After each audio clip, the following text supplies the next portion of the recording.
Hi, I'm Jen, and welcome to Therapist Sanctuary, where therapists gather just to be in the company of each other and to hear that you're not alone. All the things you think and worry about and stress about and get Sunday night anxiety and insomnia from, you are not alone. And I just want there to be a place where it's safe enough to talk about it openly and to just know how powerful it is when you show up from authenticity and your true being for that person in front of you, and you just listen. Stop trying to do to and just be with. It's so much easier. Trust me, you're gonna enjoy your job a lot more. And I'm here to do that with you. So let's do it, shall we? There we go. Welcome. So I'm here. This is Therapist Sanctuary, and it's a podcast actually for therapists and for clients who've been to therapy. And it's all about healing and what we believe in and what we need as therapists and what we don't talk about that we should talk about more and all of that. The world of therapy. That's what it's all about. And Cool. I'm here today with Tricia, and you're out of Calgary, and I'm here in BC, and we're practically neighbors. And we're just going to have a little chat and see what comes up. Welcome. Thank you for having me. It's great to meet you. You too. Um, so I'll tell you a little bit about why I started this, and then you can tell me your thoughts on that. Sure. Okay. So we have never met before. We've been introduced by a mutual friend, Uh-huh. David, and he told me, "Oh, you have to talk to Tricia because she is the best." He's such a great guy, isn't He he? is.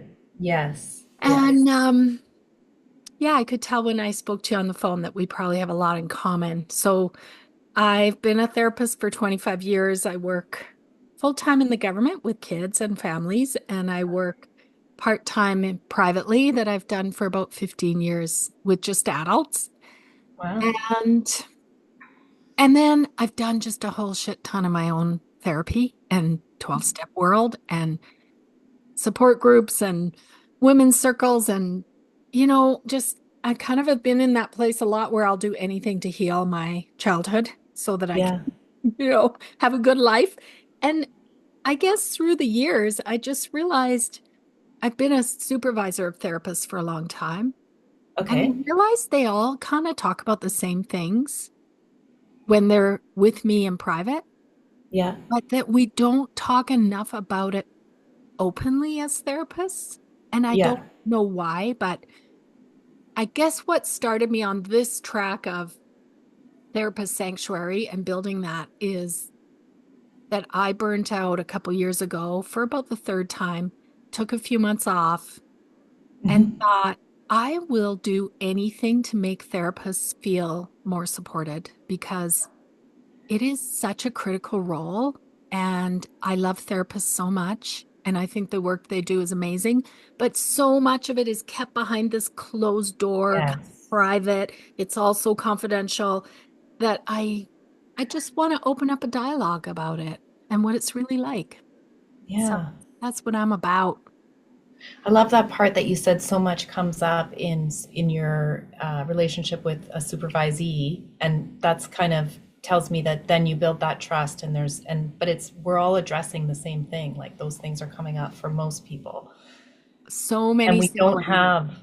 we don't have a lot of safe spaces to talk. I mean, we can consult with each other, but I don't know about you, but I've always find like clients are the number one. So you fill up your schedule with Yeah. clients, and then it's you have to be really intentional about making time to connect with colleagues and other Yes. people that understand what it's like to be a therapist. So true.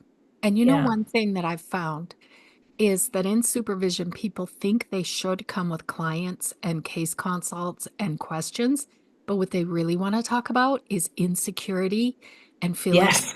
imposter and what fucked them up in their own childhood that Yeah. that they're trying not to play out with their clients. And once we get to that stuff, Yeah. it it just is like I can't get enough of it, and neither can the people I supervise, and we don't get enough of it.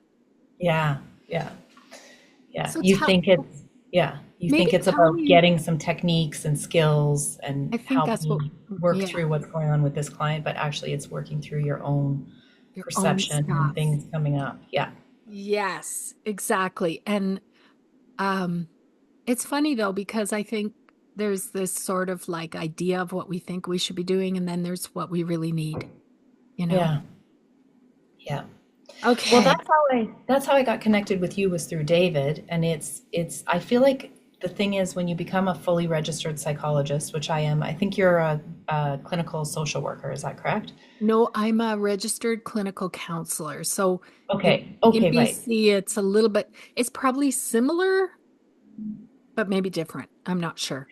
I think, and also in Alberta, I don't know about BC, but the counselor college is being rolled into the psychologist, like College of Alberta Psychologists. So a lot of it will become really aligned. Okay. Hmm. Um, I guess just going back to what I was thinking of, and I don't know if it's the same for counselors, but you go through all this rigorous education and then supervised practice, and then you get your registration as a psychologist, and you're just, that's it. You're free as a bird. You're in And private practice and you're yeah, going, oh my God, what am I doing? yeah. And Yeah. so, yeah, you have kind of the fundamentals, but it's when you're actually in practice that a lot of those feelings come up of, like I heard you say, imposter syndrome and insecurities and stuff coming up from our own lives and our own childhoods. And there's not what's the word, like a regimented way. There's not a way that the profession supports you with that. You actually Right. individually have to go look for that. That's In right. my opinion, I don't know if you think so as well. I think it's the same here. Like, unless you're kind of in an agency or a setting or a clinic or Yeah, whatever that provides it, if you're in yeah, private work, we aren't that, um, we aren't as watched or structured as yeah, much as we probably should be or could be. So, yeah. yeah, it falls on the individual person to decide what they need. Yeah. You know, when you said watched, I was thinking of how, and this is not blaming CAP in any way, but their role is to protect the public. So really it's about protecting the public and making sure that psychologists don't do harm. So we Right. have this very strict code of ethics and professional guidelines, and we do keep each other accountable. There's like a requirement if you see somebody acting unethically, you're mandated to report.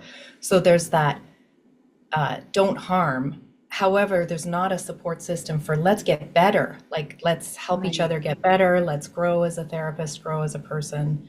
And I just believe that's the most important thing to be effective with people is to grow yourself. Yes. And I've been able to kind of spot the people over the years that have done their own work because they tend to be less sure of everything. Yeah, that What saying, I mean? the more you know, the less you know. The less you know. So maybe I'll back up and say,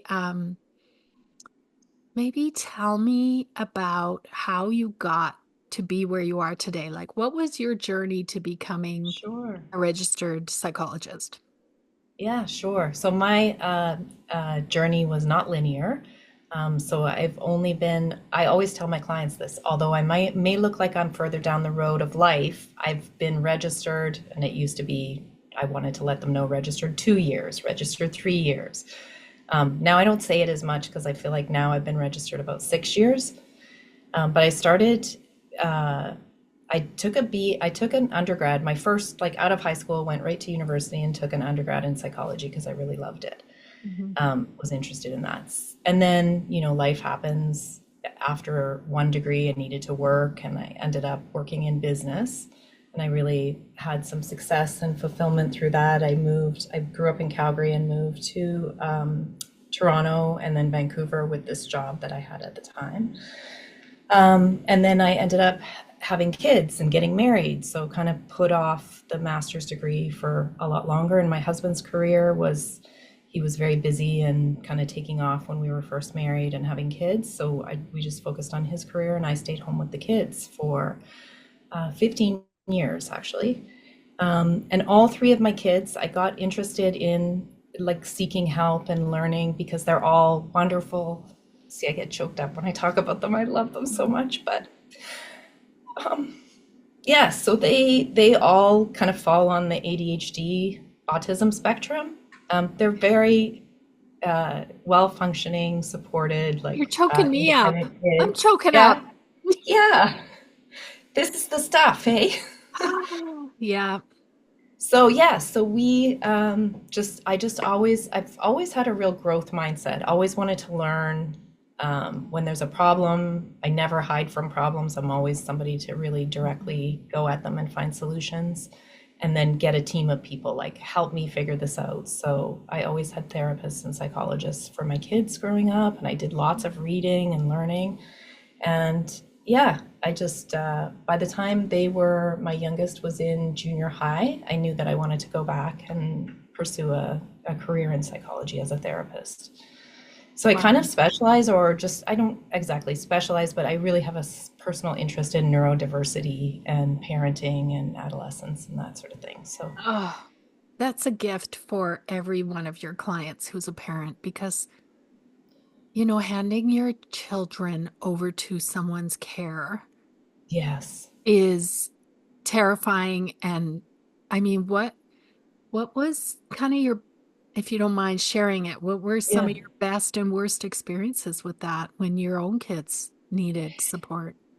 Um, Best experiences and worst, I think the important factor, and when you were saying that, I was thinking about how do I meet the families that I work with? How do I meet parents? I come from a place of don't hand them over to me. Like, I'm here to help you, but Right. ultimately, parents' intuition and the love that they have for their own kids cannot be, that's what's the most important. That's the spark, that's the fire. Yeah. And so I really try to just ignite that and ignite their own sense of, knowing what's right. We have this saying in therapy that I'm sure you've heard, like every client has the ability to heal. It's within them. And Yes. so I can't think of the words for that, but I mean, it was kind of drilled into you in school. And Right. anytime you learn a new kind of modality, it's finding the strengths within the client. That's why Hmm. we don't give people advice and tell them what they should do, right? It's about creating the conditions that they find their way. So Mm. with parents, again, just that bond between parent and kids, I'm really very attachment oriented, very emotion focused and attachment oriented is where I've kind of landed in my journey. Mhm. Yeah, so just best moments of therapists that helped us were ones that helped us find our strength as parents and do what was intuitively right, because there's not ever one right solution. And then harmful is like that behavior modification model for kids, is that you just focus on the behavior, not what's going on for the kid. And Oh, we had totally. experiences like that. Yeah. Yeah. Yeah. I found in my work with families, moving out of that behavior paradigm into the paradigm of relationship and Yes. has been the thing I feel most passionate about. And then, to be honest with my own teenagers, sometimes I fall right back into the behavior. Like For sure. For I sure. preach it all day long and then I come home and it's like your own kids. I think the level of fear when they're struggling is so Yes. intense. It can just take over. And yeah, but I love what you Yeah. said about parents are the experts on their own kids. They are the ones that need the support so they can do what they know to do. Yeah. Yeah. Yeah. And like when you said that, it's if you have somebody that's also helping you on the outside with some professional knowledge and understanding of child development, if that is all focused on behavior, like can you imagine how lost you'd be? Because that's what we kind of fall back to. So we need somebody else to pull us out and create those spaces for conversations within families, so Yeah. the kids can speak up and the parents can speak up about what's hard. And but if the professional is focused on we need to do it this way, like a token economy, you get rewards and punishments. Ugh. Like we actually had that with our children when they were young. Like it was like a McDonald's drive-through of interventions, like do this and this will happen. Oh, and if we can just go there for a minute, the whole problem with that is, I mean, that's how I was raised in this Uh-huh. 70s, right? Like everything was behavioral, and Dr. Spock was big. Yeah. Everybody had read Dr. Spock, who, by the way, apologized on his deathbed for all Yes. of it. But Yeah. anyway, but there was this belief that I think deep down that children needed to be, from that behavioral perspective, that children needed to be made into people. And the way you Yeah. make them is you basically train them like animals or something. I don't even think we Yeah. want to train animals that way, but you basically have to coax them Yeah. to Yeah. doing the right thing with the belief that they're just choosing not to. It's just Right. so flawed at every level. Yeah. Yeah. And you know, the sad part is it sometimes works because Yes. fear is the motivation. Yes. It doesn't work Yeah. because it makes them feel better about themselves, or it's because they get afraid of losing something. And that is a shit way to learn. Yeah. It Yeah. really It's is. interesting you said fear, and then that's what comes up when we go back into behaviorally managing teenagers, right? It's fear. Fear is a real, Oh my goodness. It is such a big driver of, I mean, in my own life as a mother too, like that's what'll bring out the worst in me yeah, is yeah. fear. So you're right. You need that person to turn to who's not in that place and Yes. reminds you Yeah. that there's this other way of thinking about it. But often in the relational paradigm, I've heard lots of parents say to me, "Yeah, but then how do I get them to do the right thing?" And I'm like, "What's the Mm. right thing? Like, Yeah. who says you have to listen to the version of the right thing by the school system or the culture or Yeah. the Yeah. right? Yeah, Yeah. especially just I'm thinking of neurodiversity when that comes up, right? And a lot of times this presents in kids, they're just really emotional, and all of my kids were that way growing up. Just very high, do you know who Dr. Becky, what's her last name? No. Dr. Becky. She wrote a book called Good Inside. Becky Kennedy. Yes, I do know who Yeah. that is. And I actually have been watching a bit of her lately on YouTube. She's got quite a Yeah, presence. she's great. Yeah. Yeah. So I really like her philosophy and her language around, like, every kid is different, and you just sometimes have really highly sensitive kids, and so you parent them differently, right? You don't do the same focus on the outcome and the behavior. You have Right. to spend a lot more time in the relational system with them, like building that relationship, it's supporting them, co-regulating with them. That's just how it is, right? You have to spend that time with that kid. Yeah. So Do you find it hard being a therapist of kids and being a mom? What is that like? hard and rewarding, I would say. There's a funny thing that happens in my house, though. So my kids are now, my youngest is 20. So they're Okay. all, two of them are living, we only have one at home now, which just happened very recently, by the way. Yeah. Yeah, so in my house, we have a thing. Sometimes I'll say something and they'll go, "Oh, you're in psychologist mode." So, Yes, they does do that not happen like to you? that. Does that happen to you? Oh, yeah. Hmm. Yeah. So you have to be a little sneakier. You can't do it the same as you do with with clients. But Yeah. so yeah, so I went through my master's degree, and then I worked in the hospital system as a family therapist in adolescent inpatient. So these are families in crisis. The adolescent is in crisis and needs hospitalization. So I worked as a family therapist, and that was such good. I did my practicum and then my supervised hours in the hospital under another registered psychologist as a family therapist. Anyway, so that experience was great in that I had exposure to all different sorts of families, all different sorts of issues going on. Hmm. I'm trying to think, how does this relate to your question of how I showed up as a mom? Well, I let my daughter get a rabbit when she was in like grade 8, because I had just come from work, and so many suffering families, and she just wanted a rabbit, so I would normally say no. Right. And then And we end we up are thinking, just get her the rabbit. She'll be okay. Yes, so we still have this rabbit has lived. This rabbit is like 9 years old. Oh Nobody my knew a rabbit gosh. could live At that least you long. didn't get her a parrot. They live forever. They live for That's like true. 100 years. That's true. Anyway, I don't know where I'm going with this because I don't really know the answer. It's hard to, I think that's the thing we want to talk to other therapists about, is our intersection of like parenting, Yeah. therapist, being a human. So I don't really know. I don't have a clear answer to that. I know it has changed me a lot in how I parent, how I am as a daughter, how I am as a sibling, like Mm. going through this and working with people in such intimate ways and learning so much about humanity and ourselves has changed me as a person, From for what to sure, what? and changed me as a mom. I feel like sounds cheesy, but I just have so much more compassion, and I want to understand people. I just have this innate desire to understand people and not judge them. Yeah.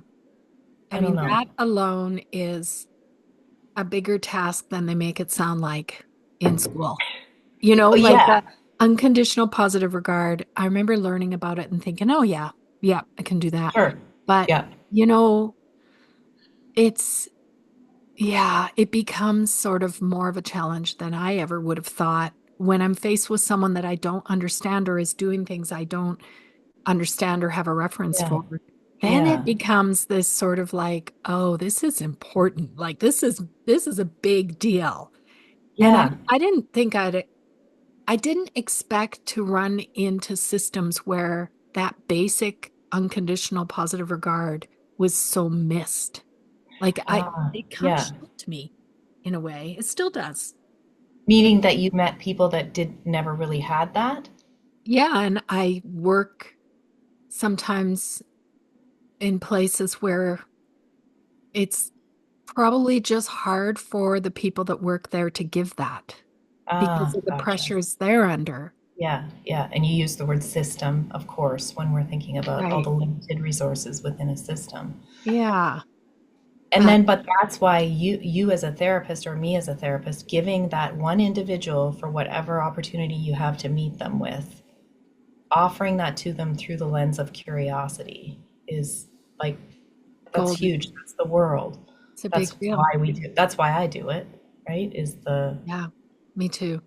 And when I've received it at some of my most, maybe, I've received both. I've received that at my most vulnerable times, and I've received the opposite of Yeah. judgment. And I remember, um, I actually went to the hospital when my daughter was a few months old, and I could not sleep. I could Uh-huh.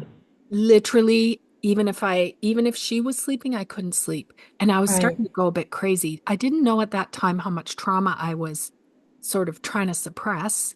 Okay. And I went to Emerge and said, I have not slept in days and I feel like I'm going to lose my mind. And I Yeah. remember the doctor said to me, your daughter's a few months old. Have you not figured it out yet?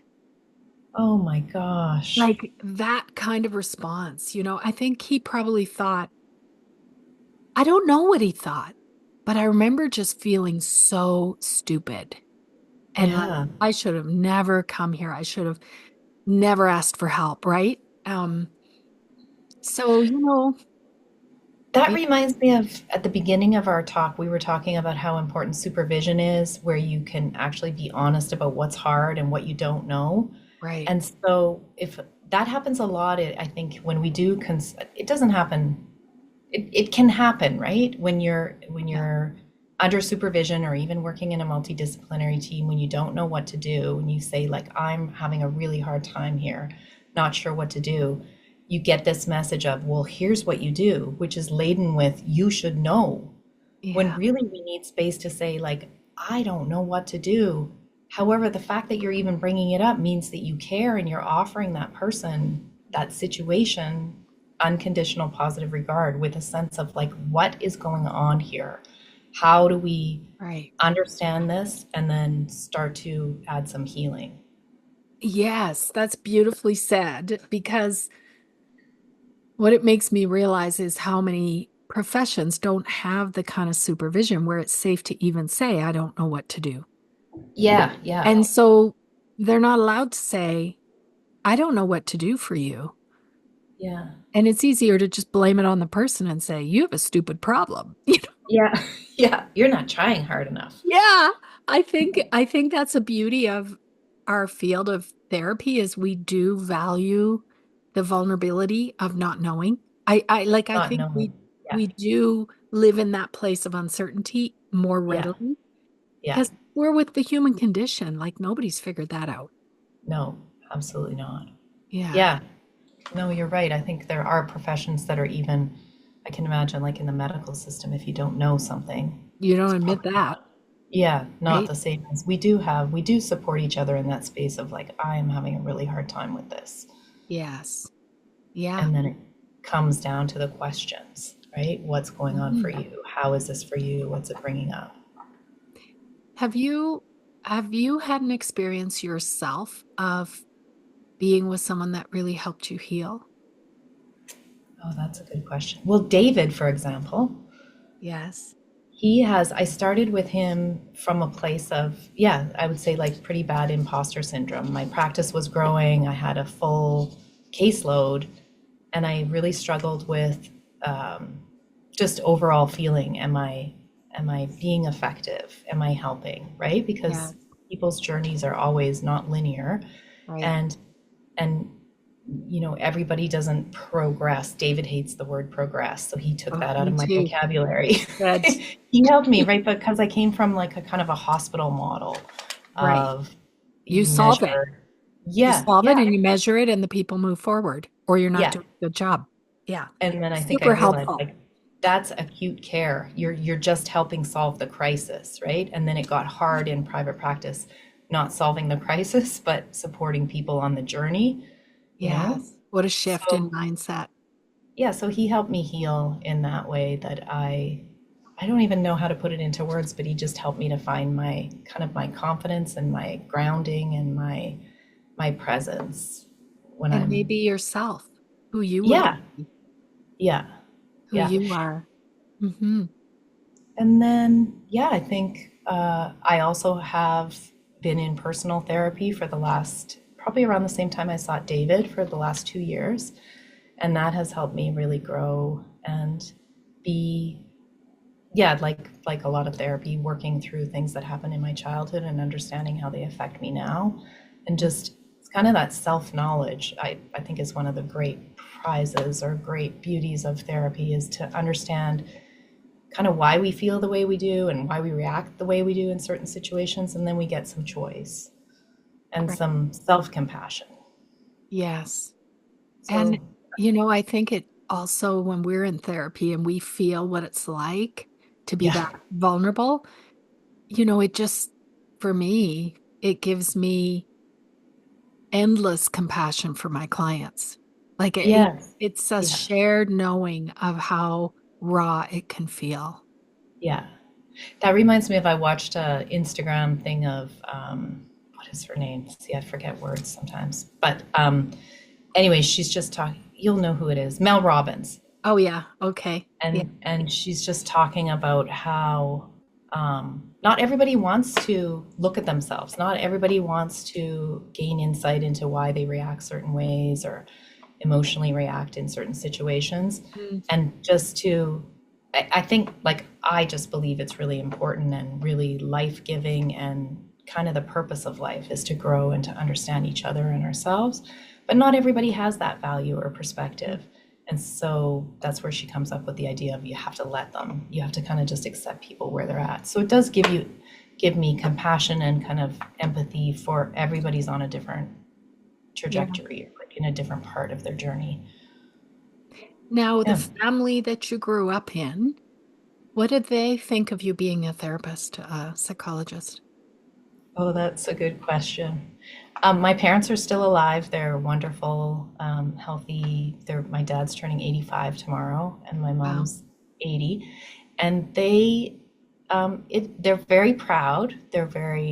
My mom always says she's so happy that I am doing this work and that she thinks it's important.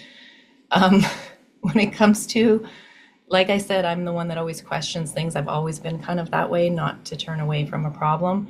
So I don't think they love it sometimes when I'll address like certain. Right.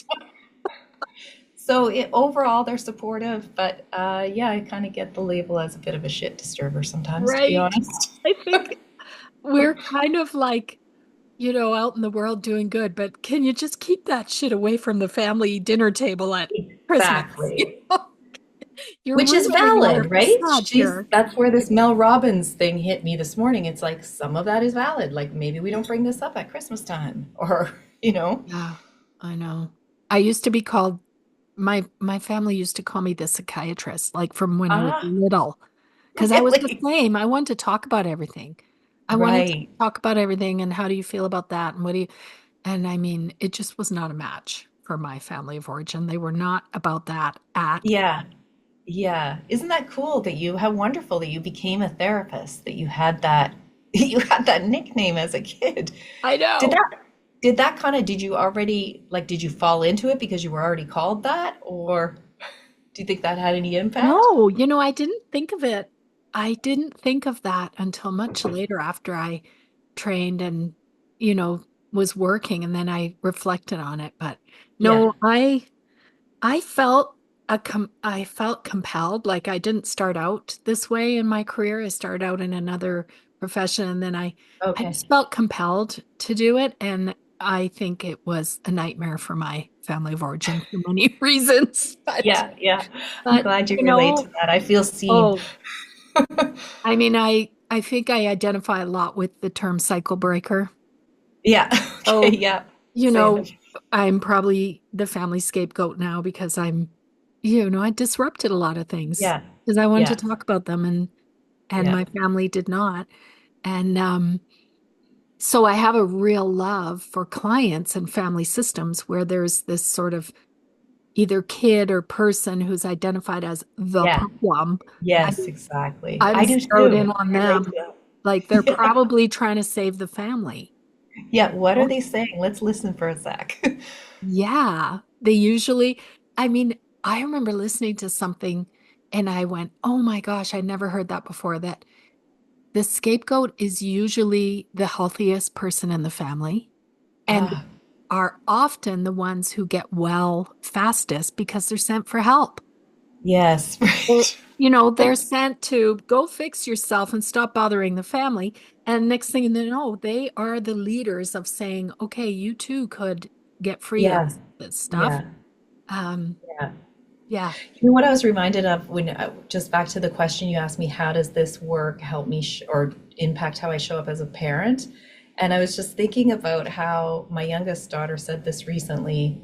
Um, because we have our conflicts and our fights within our family. Right. But she said, and then my family of origin is very much avoid that. And so there was something going on in the family of origin. And my daughter goes, well, one thing's for sure in our family, if there's a problem, we talk it through. We do not ever Oh, ignore it. I love that. Yeah, and I felt really good about that and pretty proud that that's her legacy, is that when there is something going on, when somebody has a problem or somebody's feelings are, they're having an uncomfortable feeling instead of like a bad feeling, which was how it was kind of treated in for a lot of us, like I Yeah. think in the There's good 70s, right? feelings and bad feelings. Yes. Yeah. Don't have So the bad ones, only have the good ones. exactly, exactly. So anyway, that's one of the ways that I think it's I impacted love our that. family. That is like a deep compliment, I Isn't feel. it? Yes. Yeah. From a child, like to say, yeah, that's how we do it here. Oh, Yeah. yeah. Yeah. Um, I called the podcast Therapist Sanctuary because I realized, especially coming out of COVID, actually, we were all so Uh-huh. exhausted. I realized that I needed a sanctuary from my own profession at times. Right. Yeah. And so I'm curious, like, what do you think you need sanctuary from in this work? Like, what parts of the work do you need a safe haven or a reprieve or a protected harbor from? Oh, that's a good question. I feel like I feel like having other people around, being connected with other therapists, and just having just to back up a little bit, I went from working at the hospital in a multidisciplinary team. And of course, I mean, every place isn't a sanctuary, right? Every relationship and every person. Yeah. But I did have colleagues and friends in that system.